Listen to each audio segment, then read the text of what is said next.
પાટણ પાલિકાના ward number 9 માં પ્રચાર દરમિયાન કોંગ્રેસ ધારાસભ્ય કિરીટ પટેલે તીખું નિવેદન આપીને ચેતવણી આપી છે। તેમનું કહેવું છે કે કોંગ્રેસના કાર્યકરો અને ઉમેદવારો સામે કોઈ પણ પ્રકારની દાદાગીરી, ધમકી કે પોલીસનો દુરુપયોગ સહન નહીં કરવામાં આવે। હાલ વાતાવરણ બગડે નહીં તે માટે તેઓ ચૂપ છે, પરંતુ જો કોઈ દાદાગીરી કરશે તો તેની યોગ્ય રીતે જવાબ અપાશે। કોઈ દાદાગીરી કરે, ચર્ચા એટલે કોઈ પોલીસનો દુરુપયોગ કરે, કોઈ ધમકી અંતિમો માનીએ છીએ અમે સમાજનું વાતાવરણ બગડે નહીં એટલા માટે ચૂપ છીએ।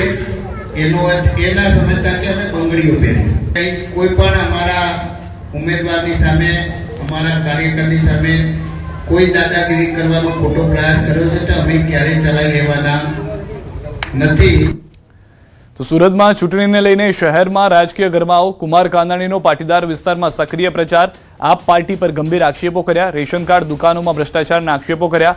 આવા લોકોને મત આપવાના છે કહી મતદાતાઓને સવાલ કર્યો। રંગ બદલતા કાચિંડા કહી વિરોધીઓ પર નિશાન સાધ્યું। 5 વર્ષ સુધી ભ્રષ્ટાચાર કર્યા બાદ હવે મત માંગતા હોવાનો આરોપ। કોઈ ખોટી વાત કરીને જેને સત્તા નથી આવું તો ગમે એ બોલે। અમારે તો સત્તામાં અમે આવવાના છે, અમને ખબર છે, એટલે અમારી મર્યાદા હોય, અમારથી થાય હોય એટલું અમે બોલીએ છીએ, વધારાનું અમે ના બોલીએ છીએ। એ તો વિરોધ પક્ષમાં છે, એને ગમે બોલી શકે, એને ખબર છે અમે ક્યાં સત્તામાં આવવા છીએ। ગીર સોમનાથ જિલ્લામાં ચૂંટણીનો માહોલ જોરદાર જામ્યો છે। કોળી સમાજના બે કદ્દાવર નેતાઓ એકબીજાની પાર્ટી પર આકરા પ્રહાર કર્યા। જૂનાગઢના સાંસદ રાજેશ ચુડાસમાએ કહ્યું 1995 પહેલાનું ગુજરાત અને 1995 પછીનું ગુજરાત કેવું હતું તે આજની યુવા પેઢીને ખબર જ નથી।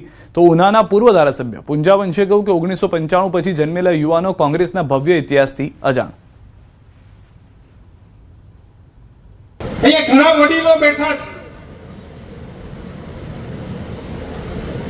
એ વડીલોને આપણે આજની પેઢી કદાચ પૂછે કે 1995 પહેલાનું ગુજરાત કેવું હતું, દરિયાકાંઠો કેવો હતો,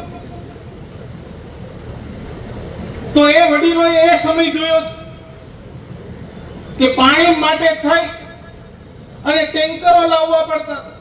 જ્યારે 95 માં જન્મ થયો, 95 અને પછી ત્યાર પછી 2000 અને ત્યાર પછી જેમ જેમ એને સમજણ થતી ગઈ અને સમજતા થયા અને ઘરમાં ટીવી ખોલે તો એને કમળ અને નરેન્દ્ર મોદી દેખાય। એને ક્યારે પંજો અને કોંગ્રેસ શું છે એને ક્યારે તેમને ઘરમાં જોયા નથી। નર્મદાના ડેડિયાપાડામાં ડેપ્યુટી સીએમ હર્ષ સંઘવીએ કર્યો છે પ્રચંડ પ્રચાર। ચૂંટણી પ્રચારને લઈને હર્ષ સંઘવીએ વિશાળ જનસભા સંબોધી। ડેડિયાપાડા, સાગબારા, ચીકદા જિલ્લા પંચાયત તથા તાલુકા પંચાયત ઉમેદવારના સમર્થનમાં ભાજપનો પ્રચંડ ચૂંટણી પ્રચાર કર્યો। આ સભામાં નર્મદા લોકસભાના સાંસદ મનસુખ વસાવા તેમજ જિલ્લા ભાજપ પ્રમુખ નીલ રાવલ અને ગણપતસિંહ વસાવાની વિશેષ ઉપસ્થિતિ હતી। હર્ષ સંઘવીએ સભા દરમિયાન આપ પર આકરા પ્રહાર કર્યા। જાડુવાળા દિલ્હીથી કરોડો રૂપિયા લાવીને નર્મદા જિલ્લામાં મત ખરીદવાનો પ્રયાસ કરી રહ્યા છે।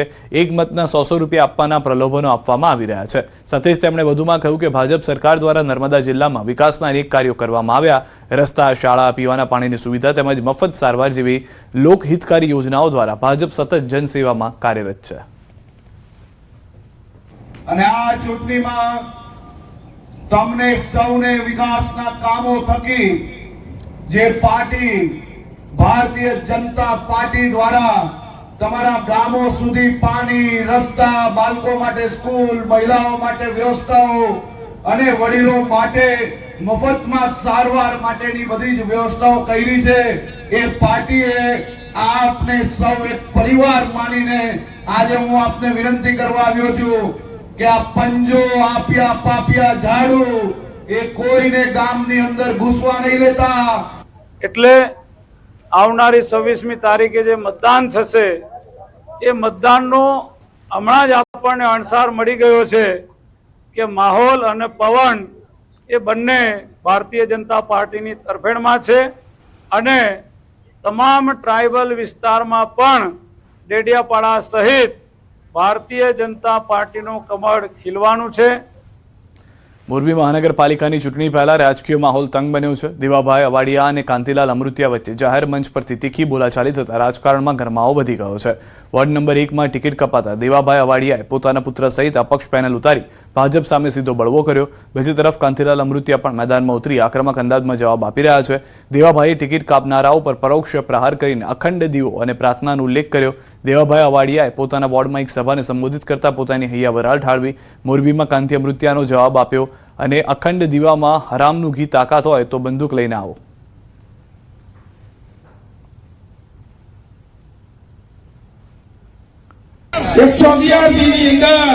જેણે મારી ટિકિટ કાપી છે, હું ઉપરવાળાને પ્રાર્થના કરી કરું કે અમારી જે 4/4 ની ટિકિટ કાપી છે ને 3 મહિનાની એક બી દે એના આત્માને શાંતિ આપે. હું પોતાને ભેગી રાખવા જાઉં છું. એવાને કેટલાય ટિકિટો નથી મળી, ઘણા બધાને. અને હમણાં તો એક જણા એમ કીધું કે દીવો અખંડ રાખ્યો, જેને મારી ટિકિટ કાપી હોય એને ભગવાન એનું ધનત પર જ કાઢે. લે દીવો પણ ઈ કાકા ઘી આરામના પૈસાનું હોય, ઘરના પૈસા જ નથી. તમે દીવો રાખવા કરતા તમે બંદૂક લઈને અમે આવો ને તમારી તાકાત હોય તો. આ વેપારીનું કામ હે. સાંભળ્યું હતું ને સોશિયલ મીડિયામાં, દીવો કર્યો ટિકિટ કાપી, પણ ટિકિટ તો કાપે ને ગામને કંદરો શું કરે ને ટિકિટ દેવાની હોય કે ખોટી વાત છે. એટલે ગામને સારામાં સારા 19 જ્ઞાતિને ટિકિટ આપી. હું કોઈ જ્ઞાતિવાદ.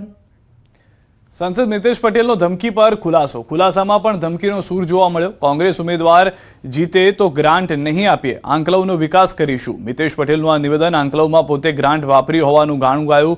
આણંદના આંકલવ ખાતે ચૂંટણી પ્રચારમાં સાંસદે ચીમકી આપી. મિતેશ પટેલે કહ્યું કે કોંગ્રેસનો ઉમેદવાર જીતે તો 1 પણ રૂપિયાની ગ્રાન્ટ નહીં આપીએ. જોકે સફાઈ આપતા પણ મિતેશ પટેલે પોતાની વાત જાણે વળગી રહ્યા હોય તેવો ઘાટ જોવા મળ્યો.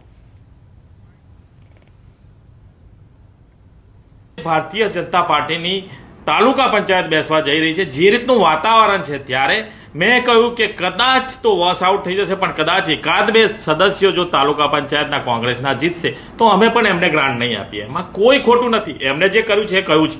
પરંતુ હું આજે પણ કહું છું કે જે તાલુકા પંચાયત ત્યાંની છે એને અમે વિકાસથી વંચિત નહીં રાખીએ. તો જે સૌથી પહેલા નિવેદન આપ્યું હતું, ત્યારબાદ આ સ્પષ્ટતા કરી છે, તે નિવેદન શું હતું તે પણ સંભળાવ્યા. વોશ આઉટ કરીશું, પણ જો કદાચ એકાદ પણ જીત્યો ને એને આપણે 1 પણ રૂપિયાની ગ્રાન્ટ નહીં આપીએ. હું તમને અહીંયાથી કહું છું કે 1 પણ રૂપિયાની આપણે ગ્રાન્ટ નહીં આપીએ. આપણે બધાને જે પ્રમાણેનું આંકલાવ જોતું હશે એ પ્રમાણેનું આંકલાવ બનાવી આપશે. અને અત્યારથી જ આપણે એક બધા જે અહીંયા બેઠેલા છે અને બધાનામાં એક તાકાત છે કે આપણે 2027માં ભારતીય જનતા પાર્ટીના વિધાનસભામાં આપણો ઉમેદવાર જીતશે અને ત્યાં આગળ આપણે મોકલીશું. તો સાંસદ મિતેશ પટેલના નિવેદનને લઈને રાજકીય માહોલ ગરમાયો છે, ત્યારે કોંગ્રેસ નેતા મનીષ દોશીએ પ્રતિક્રિયા આપતા આકરા પ્રહાર કર્યા છે. જનતાલક્ષી કામો કર્યા તો તમારે આ ધાક ધમકી ન આપવી પડે. જે રીતનું એમનું નિવેદન આવ્યું છે, નિવેદન ગેરબંધારણીય છે અને સાથે સાથે લોકતંત્રમાં આવા નિવેદનનું કોઈ સ્થાન ન હોઈ શકે. કારણ કે ગ્રાન્ટ એ ભાજપાના સાંસદ હોય, ધારાસભ્યો હોય કે અન્ય લોકો હોય એમના ખિસ્સામાંથી નથી આપતા, પ્રજા ટેક્સ ભરે છે. વાપી મહાનગરપાલિકાની ચૂંટણીનો પ્રચાર પૂરજોશમાં ચાલી રહ્યો છે. ભાજપ અને કોંગ્રેસ બંને પક્ષો દ્વારા ઘર ઘર પહોંચી અને મતદારોને રીઝવવા પ્રયાસ કરી રહ્યા છે. એવા સમયમાં વાપી મહાનગરપાલિકાના વોર્ડ નંબર 11માં કોંગ્રેસની પેનલના ઉમેદવારના લાગેલા બેનરો ફાડી નાખવાની ઘટના બની છે. વોર્ડ નંબર 11ના વિસ્તારમાં ભાજપ અને કોંગ્રેસ બંને પક્ષો દ્વારા બેનરો લગાવી અને પ્રચાર કરવામાં આવી રહ્યો છે. જોકે કોઈ અસામાજિક તત્વોએ આ વિસ્તારમાં લગાવેલા કોંગ્રેસના બેનરોને ફાડી નાખતા મુદ્દો ચર્ચાનું કેન્દ્ર બન્યો છે. જે વિસ્તારોમાં બેનરો ફાટેલા છે તે વિસ્તારમાં કોંગ્રેસના ઉમેદવારો અને અગ્રણીઓએ મુલાકાત લઈ અને કોંગ્રેસના પેનલના બેનર ફાડનારને શોધી તેમના વિરુદ્ધ કડક અને કાયદેસરની કાર્યવાહી કરવામાં આવે તેવી માંગ કરવામાં આવી રહી છે.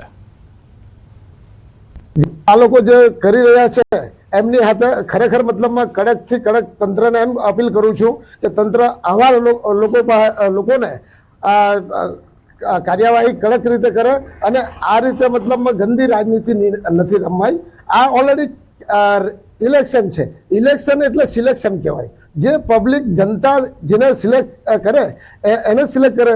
પણ આ મતલબમાં મને એવું લાગી રહ્યું છે કે મતલબ એ લોકોને ડર પેસી ગયો છે કે હારનો. તો જે સૌથી પહેલા નિવેદન આપ્યું હતું, ત્યારબાદ આ સ્પષ્ટતા કરી છે, તે નિવેદન શું હતું તે પણ સંભળાવ્યા. મને એવું લાગી રહ્યું છે કે મતલબ એ લોકોને ડર પેસી ગયો છે કે હારનો. આ તરફ સુરેન્દ્રનગર મનપાની ચૂંટણીમાં કોંગ્રેસ અને ભાજપ બંને પક્ષો ચૂંટણી જીતવા માટે એડી ચોટીનું જોર લગાવી રહ્યા છે. અહીં છેલ્લા 10 વર્ષથી ભાજપનું શાસન છે, તેમ છતાં પ્રાથમિક સુવિધા મળતી ન હોવાનો સ્થાનિકોનો આક્ષેપ અને રોષ છે. સુરેન્દ્રનગર પાલિકા અને મહાનગરપાલિકાનો દરજ્જો મળ્યા બાદ પ્રથમ ચૂંટણી યોજવા જઈ રહી છે, ત્યારે મનપાની કુલ 13 વોર્ડમાં 52 બેઠકો માટે ચૂંટણી યોજાશે. મનપામાં સમાવેશ થયા બાદ પણ ખેરાળી અને માળોદ બંને ગામો પાકા રસ્તા, પીવાનું શુદ્ધ પાણી જેવી પ્રાથમિક સુવિધાથી આજે પણ વંચિત હોવાથી નવા જૂની થવાના એંધાણ વર્તાઈ રહ્યા છે. આ જો બધું ખાડા ખડિયા છે, આમાં પાણી ભરાય છે, અમારે બધું જોવાનું નહીં. તમે દર વખતે મત લેવા આવો છો તો એટલું કામ ન કરાય તમારે? કેટલા વર્ષથી અહીં રહો? કેટલા અમે થઈ ગયા 18-19 વર્ષથી રહી છે. કેટલા વર્ષોથી આવી તકલીફ છે? આ કેટલાય વર્ષથી છે. મતદાન કેવી રીતે કરવું અને અમારી જે મેનિફેસ્ટો છે એની જાણ કરી છે. એટલે નવા ગામો ભળ્યા છે એમાં, અને જે સુરેન્દ્રનગર શહેરનો વિસ્તાર છે ત્યાં લોકોનો મિજાજ જોતા અત્યારે એવું લાગી રહ્યું છે કે અમે 100% જીતશું. રતનપુરની અંદર ઘણા ટાઈમથી ભાજપની પેનલ આવે છે, લગભગ 10 વર્ષથી પેનલ ટુ પેનલ બધા એમને જીતાડ્યા છે, ખૂબ મતદાન કર્યું છે, પણ હજી સુધી જેવો રતનપુરનો જોઈએ તો વિકાસ થયો નથી. તો હવે બધાનો એવું છે કે ભાઈ આ વખતે થોડું કોઈ પણ પરિવર્તન કરવું અને નવું કોઈ પણ પક્ષ લાવો તો જેનાથી કરી અને થોડા કામો થાય. વડોદરામાં ચૂંટણીનો માહોલ ચરમસીમાએ છે. વોર્ડ નંબર 3ના લોકોનો આક્રમક મિજાજ સામે આવ્યો. પહેલા સુવિધા આપો, પછી વોટ માંગવા આવજોના બેનર લાગ્યા. જલારામનગર, સિદ્ધાર્થ બંગલો સહિતના લોકો પૂરથી છે પરેશાન. વિશ્વામિત્રી કાંઠે વિસ્તાર આવેલો હોવાથી દર વર્ષે આવે છે પૂર. રોડ, રસ્તા, ગટર, પાણી સહિતની પ્રાથમિક સુવિધા ન હોવાનો લોકોનો આરોપ છે. તેવામાં ભાજપ ઉમેદવાર પંકજ તડવીએ કહ્યું કે અમે લોકોના પડખે છીએ, અને કોંગ્રેસ ઉમેદવાર કીર્તિ રાવલે કહ્યું લોકો હવે સહન નહીં કરે.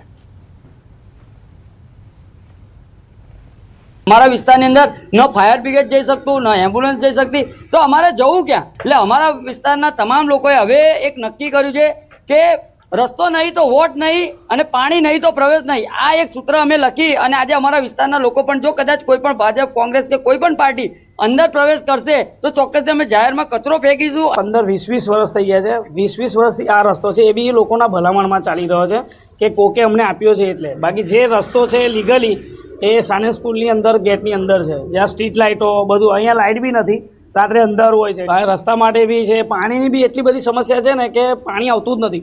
રાત્રે સમજો કે 2-3 વાગે ઊભા રહીને પાણી ભરવા માટે ઊભું રહેવું પડે છે કે ભાઈ રાત્રે આવે કે બધી જગ્યા પર બંધ હોય તો ત્યાં આગળ અમારા નળમાં પાણી આવે. બાકી આમ જે પાણીનો ટાઈમિંગ છે એ ટાઈમિંગમાં તો પાણીનું કોઈ ઠેકાણું જ નહીં હોતું. વોર્ડ નંબર 3 એક એવો વિસ્તાર છે કે જ્યાં 3 બાજુથી વિશ્વામિત્રીથી અમે ઘેરાયેલા છીએ, અને સૌથી વધારે પાણી જ્યારે આવવાનું શરૂઆત થાય તો ન્યૂઝ અને મીડિયા મારફત એ જ ખબર પડે કે જલારામનગર ડૂબી ગયું છે. એટલે અમે બધા હાઈ એલર્ટ ઉપર આવી જઈએ. એટલે હવે એમના વારે આવ્યા છીએ અમે. હવે નહીં, બહુ થઈ ગયું, હવે નહીં.